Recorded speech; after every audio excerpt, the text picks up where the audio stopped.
Plug the thermocouple into the Element T. Pull the plastic battery tab. Wait for the unit to beep or for the light to cycle through to green. Thread and loop the thermocouple through the opening in the small magnet.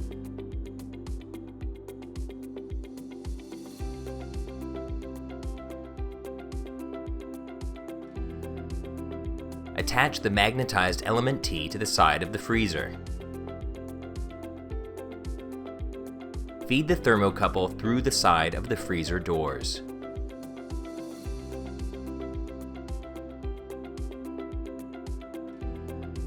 Then attach a small magnet to the inside back right corner of the freezer. Close the doors. You're now ready to go.